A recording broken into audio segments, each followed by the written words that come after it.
Ce programme vous est proposé par Endoker RDC et CEDED.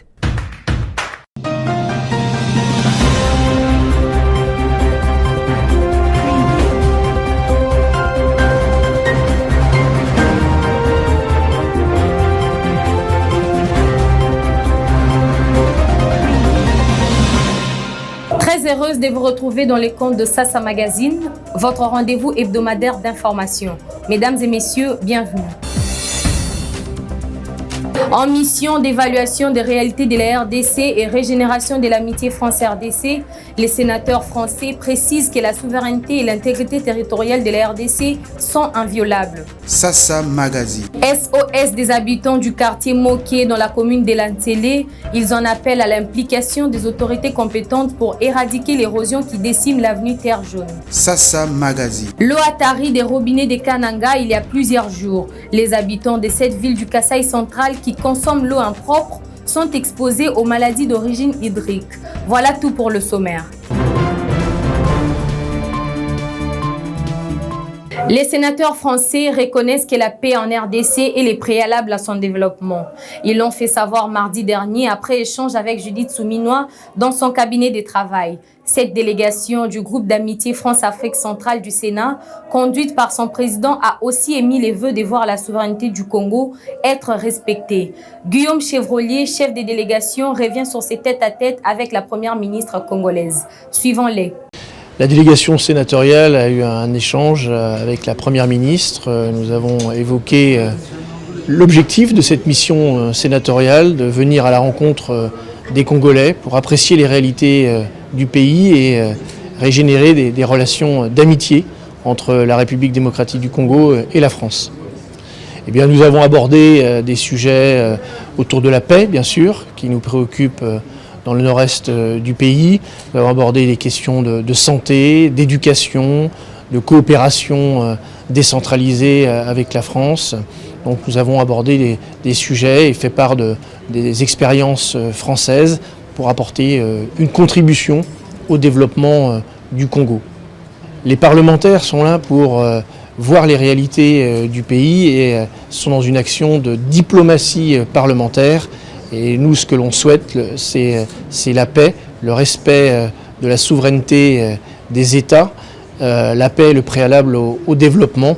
Et on appelle à une médiation et à ce que la paix soit retrouvée dans cette partie de l'Afrique. D'un échange à un autre, notez également que le premier vice-président de l'Assemblée nationale, Isaac Jean-Claude Chilumba Moussaou, a reçu en audience l'ambassadrice de la RDC aux États-Unis, Hélène Matei Bouloumba. Au cœur des échanges, la politique générale du pays en pleine période d'agression.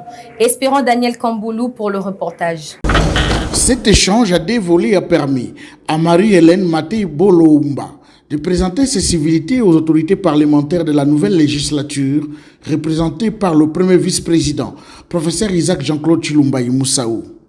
La République démocratique du Congo, qui est victime d'une agression dans sa partie est par le Rwanda, sous couvert le M23 AFC RDF, a besoin de l'appui très considérable de ses partenaires, notamment les États-Unis d'Amérique.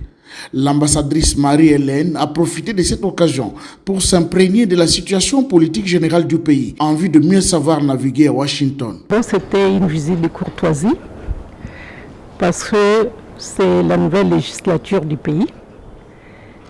Il fallait d'abord qu'on échange. Et puis, je voulais être édifiée sur la politique générale du pays pour comment savoir ou comment naviguer à Washington DC. Parce que nous ne pouvons pas bien travailler, sans connaître les points de vue du pays. Et le vice-président m'a beaucoup édifié. Il m'a donné beaucoup d'informations. Et moi, je lui ai expliqué un peu la situation de notre diplomatie à Washington. Question pertinente. Disons que, comme vous le savez tous, nous sommes un pays en guerre. Et tous les diplomates, notre souhait, c'est que cette guerre finisse pour que nous puissions passer au développement. Donc nous sommes tous en train de plaider pour ça, parce que vraiment, on veut avoir les investisseurs, mais les investisseurs ne viendront pas dans un pays où il y a le bruit de bottes. Donc notre priorité, nous plaidons pour la paix et pour la sécurité. Disons que l'attitude et les décisions du gouvernement américain dépendraient de nous, de notre propre position. C'est au pays d'imposer ce qu'il veut pour qu'eux, ils nous suivent. Parce qu'il est vraiment aléatoire de croire que les autres pays vont venir pour nous aider si nous-mêmes, nous ne commençons pas par nous aider. Elle a salué l'édification dont elle a bénéficié du premier vice-président de l'Assemblée nationale. La diplomate Marie-Hélène Matei Boloumba a exprimé les soucis de tous ses pairs congolais de voir la guerre finir pour permettre aux investisseurs qui ont peur de bruit de bottes de venir s'installer au pays pour assurer son développement. Restons à la Chambre basse du Parlement, les députés nationaux de la 4e législature, dotés désormais d'outils essentiels pour s'émouvoir et représenter valablement la RDC au sommet et autres rencontres parlementaires partout dans le monde. L'opération d'identification et capture en vue d'obtenir les passeports diplomatiques a été lancée mardi au Palais du Peuple. Christivi Nyamabou et Merlin Niwa. Au nom du président de la Chambre basse du Parlement, le professeur Vital Kamerhe en mission, le premier vice-président de l'Assemblée nationale, Isaac Jean-Claude Tshilombo, a lancé l'opération de capture des députés nationaux en vue de l'obtention des passeports diplomatiques le mardi 9 juillet 2024 dans la salle de banquet du Palais du Peuple. Lancée en présence du secrétaire général aux affaires étrangères et de la questeur de l'Assemblée nationale, cette opération s'inscrit dans le cadre de la diplomatie parlementaire initiée par le bureau de l'Assemblée nationale afin de faire entendre la voix de la RDC à travers le monde. Le professeur Isaac Jean-Claude Tshilombo a en outre signalé en octroyant les passeports diplomatiques aux élus du peuple. Le bureau de l'Assemblée nationale veut également aligner tous ces élus derrière le président de la République, Félix-Antoine Tshisekedi Tshilombo, pour accompagner son action diplomatique prometteuse face à l'agression barbare dont la population de la partie est de la RDC est victime de la part du Rwanda et de ses alliés. Et vous savez qu'aujourd'hui, avec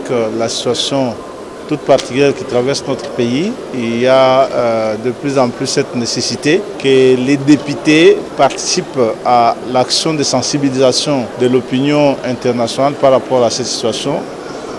Plus précisément de sensibilisation de parlements, de pays amis qui doivent à leur tour activer leurs gouvernements respectifs pour la compréhension commune de la réalité de cette agression barbare dont nous sommes victimes de la part du Rwanda et de ses alliés. C'était nécessaire que très rapidement que les honorables députés aient la possibilité de s'émouvoir. Déterminé à faire entendre la voix de la RDC au concert des nations, le bureau de l'Assemblée nationale ne va pas laisser le chef de l'État seul au front pour recouvrer la paix durable dans la partie est de la République et permettre à la population de vivre paisiblement. Skywood, la solution innovante et durable. Jeunesse estudiantine et construction de la culture de la paix en province de l'Ituri.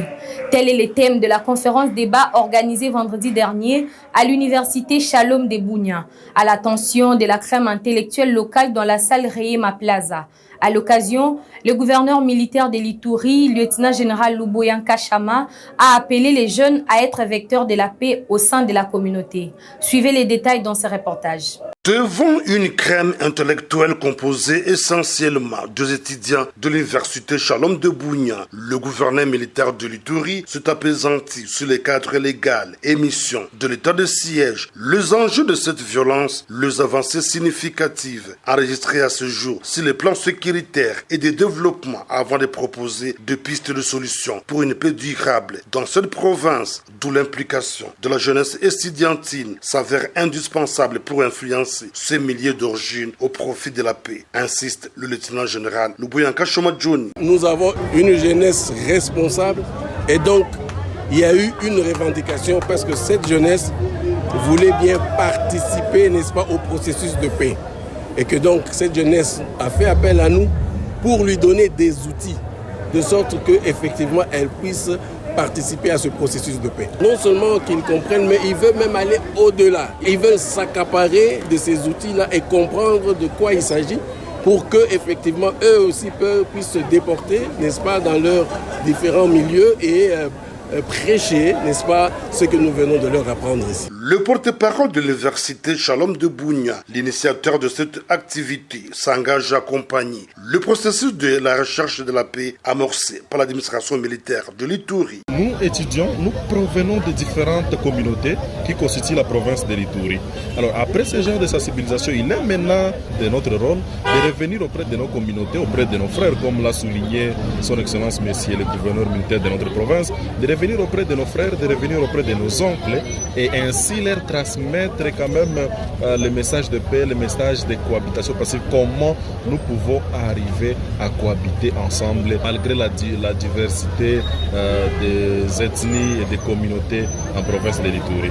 Notons que plusieurs autres thèmes ont été développés par deux éminents professeurs, à l'occurrence l'honorable Bungishaba Bukato, à savoir conflit en Ituri, regard rétrospectif et prospectif pour le développement de la province. Une séance de jeux, questions et réponses à clôturer cette conférence scientifique. Passé à peine fin l'émission, le rôle et les fonctionnements de l'armée égyptienne, voilà ce qui conduit les stagiaires de la 7e promotion de l'ESAM à visiter les commandements des forces parachutistes et des forces Thunderbolt au Caire. Plus de précisions dans ce reportage. Suivez.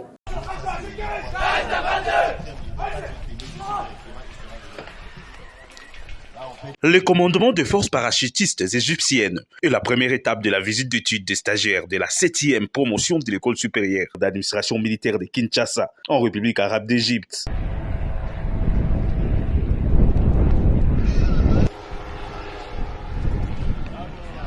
Ces stagiaires ont, sous la conduite du général des brigades Kakenza Jean-Claude, passé au peine fin ce dimanche 7 juillet 2024, le mission, le fonctionnement, l'historique et les rôles de cette unité de l'armée égyptienne. Au cours d'un briefing fait par le général Armat, commandant de cette unité, ils ont par la même occasion pris part à une série de démonstrations des parachutistes qui a conduit les stagiaires du Wind Tunnel jusqu'à la zone de saut. Le feu final recherché a été atteint par les stagiaires après une série de questions-réponses. C'est ici, dans cette zone de saut, que les stagiaires de la 7e promotion de l'école supérieure d'administration militaire ont clôturé leur visite d'études au commandement des parachutistes de l'armée égyptienne, et les stagiaires ont été suffisamment édifiés par rapport à leurs questions qui ont été posées sur l'appui logistique et l'administration de cette unité. Le fait final recherché a été atteint par les stagiaires quant à la gestion de cette unité d'un grand échelonnement par rapport au module dispensé à l'école supérieure d'administration militaire du commandement para. Les stagiaires de l'ESAM se sont rendus juste après au commandement des forces spéciales égyptiennes, Thunderbolt. Le commandant des forces spéciales a salué la coopération militaire entre les deux nations. Ils ont sur les lieux assisté à des séries de démonstrations des rangers égyptiens.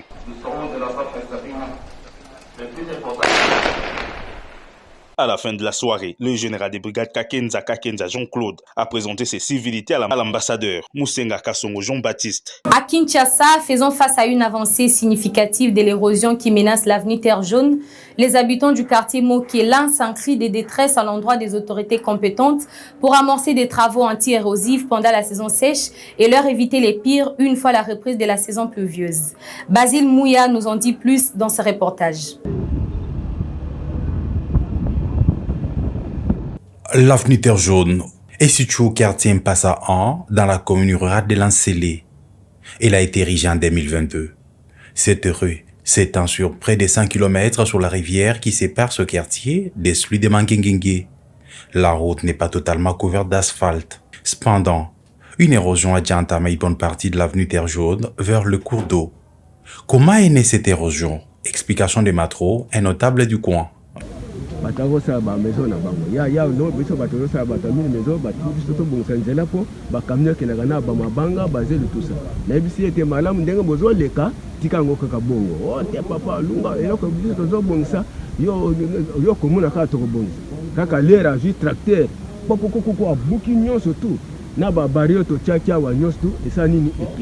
Matondo est un jeune habitant de cette contrée. Il en appelle à l'appui matériel et financier des travaux anti-érosifs, jusqu'ici fournis par les habitants pour stopper la progression de ces ravins. Nata propagande awa to moni ba député ba ye awa ko filmer ko sala nyonso ko senga ba voix et pas peuple. Pour que il faut nzela o sala nini et salima. O za ligne principale ko banda boulevard tindenge kati boyi. Donc population nyonso mituka e bando leka awa misala o nyonso zo salima. na ngambo koto bato baotonga bazosala boye nzela kaka yango moko mais awa ezala misala eza stoppé makambo nyonso ekangami pourquoi nzela ya kokufa depuis libulu esalema o déjà tozokende 2 ans depuis esalema toyambi bato na bato awa bakoyaka boye bafilme bakei mais ti lelo tozwaka kaka solution te. L'une des résidentes, appelée Médine, redoute la progression vertigineuse de ses ravins avec la reprise imminente des pluies. Elle en appelle également à l'implication du pouvoir public.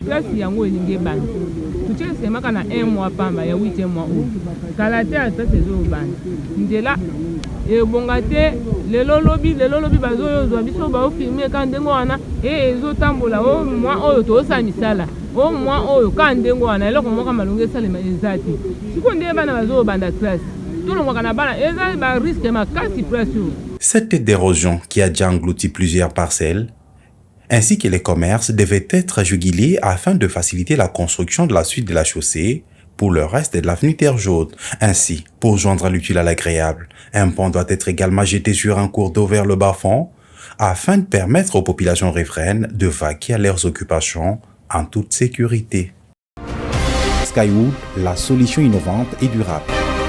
Terminons en société, précisément dans la ville de Kananga, qui est plongée dans une pénurie d'eau sans précédent. Une situation liée à l'interruption prolongée des dessertes en eau potable par la Régie des eaux. Redoutant la recrudescence des maladies dues à la consommation d'une eau impropre par la population, l'implication des autorités est attendue afin de trouver des solutions durables. Retrouvons la correspondance de Freddy Million-Bouéboué. Depuis plus de 6 mois, les habitants de Kananga, chef-lieu du Kasaï central, vivent une crise sévère d'accès à l'eau potable. La situation qualifiée de véritable sécheresse en plein cœur du pays pousse les résidents à des mesures désespérées pour se procurer de l'eau. Dans la ville de Kananga, la seule borne fontaine encore fonctionnelle de la Régie des eaux située au centre-ville devient le théâtre de longues files d'attente dès les premières heures du jour. Katoka, Desha, tous accourent vers ce lieu. Les habitants, souvent fatigués, espèrent y remplir ne fût-ce qu'un bidon d'eau. Nombreux sont ceux qui ne se souviennent plus de la dernière fois où l'eau a coulé de leur robinet. Selon des témoignages recueillis, la pénurie est causée par une panne du groupe de la Régie des eaux à Chibachi. La situation est aggravée par la privation des réparations confiées à un seul individu basé à Kinshasa. Cette gestion inefficace plonge les habitants du centre Kasaï dans une détresse continue. Une ménagère exprimant son désarroi déclare que cela fait plus de 6 mois que la Régie des eaux semble être morte. Plus de 6 mois que de l'eau ne coule pas, parce qu'on a fermé même les régies des eaux. De l'eau ne coule pas. Arsène Mbumba, un activiste des droits de l'homme, appelle à une intervention immédiate des autorités à tous les niveaux. Il demande la révocation du directeur provincial de la Régie des eaux, affirmant que l'eau c'est la vie. On sent une certaine lâcheté des directeurs de cette régie qui est censé desservir cette population en eau, qui ne parvient pas à jouer sa tâche. Pourquoi ne pas remplacer ce monsieur qui envoyé ici pour travailler, mais qui par moment est en train de saboter ceux qui l'ont nommé pour travailler dans la province du Kasaï central. Nos tentatives pour obtenir une réaction des responsables provinciaux de la Régie des eaux sont restées vaines. Pourtant, la centrale de la Régie des eaux du Kasaï central est comptée parmi les premières d'Afrique, ce qui rend cette pénurie encore plus incompréhensible et inacceptable. C'en est complètement fini pour ces numéros de Sasa Magazine.